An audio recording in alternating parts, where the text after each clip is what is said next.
दोस्तों, प्यार के महीना कहे जाने वाले फरवरी बहुत ही जल्द आने वाला है। उसी बीच हम एक कहानी लेके आए हैं जिसका शीर्षक होगा एक प्यार ऐसा भी। एक आदमी ने एक बहुत ही खूबसूरत लड़की से शादी की।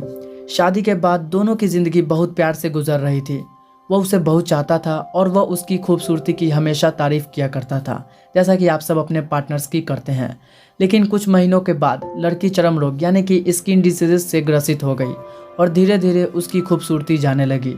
खुद को इस तरह देख उसके मन में यह डर समाने लगा कि यदि वह बदसूरत हो गई तो उसका पति उससे नफरत करने लगेगा और वह उसकी नफरत बर्दाश्त नहीं कर पाएगी। इसी बीच एक दिन पति को किसी काम से शहर से बाहर जाना पड़ा। काम खत्म कर जब वो वापस लौट रहा था, उसका एक्सीडेंट हो गया।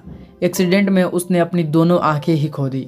लेकिन इसके बावजूद भी उन दोनों की जिंदगी सामान्य तरीके से आगे बढ़ रही थी। समय गुजर रहा था और अपनी चर्म रोग के कारण लड़की ने अपनी खूबसूरती पूरी तरह गंवा दी। वह बदसूरत हो गई, लेकिन अंधे पति को इसके बारे में कुछ भी पता नहीं था। इसलिए इसका उनके खुशहाल विवाहित जीवन पर कोई प्रभाव नहीं पड़ा।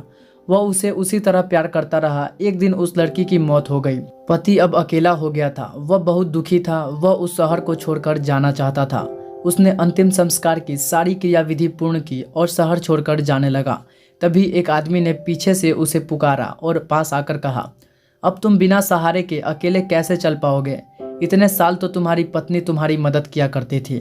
पति ने जवाब दिया, दोस्त मैं अंधा नहीं हूँ, मैं बस अंधा होने का नाटक कर रहा था, क्योंकि यदि मेरी पत्नी को पता चल जाता कि मैं उसकी बदसूरती देख सकता हूँ तो यह उसे उसके रोग से ज्यादा दर्द देता। इसलिए मैंने इतने साल अंधे होने का दिखावा किया। वह बहुत अच्छी पत्नी थी, मैं बस उसे खुश रखना चाहता था। तो दोस्तों, कहानी इतनी पर ख़त्म होती है, लेकिन इस कहानी से हमें क्या सीख मिलती है?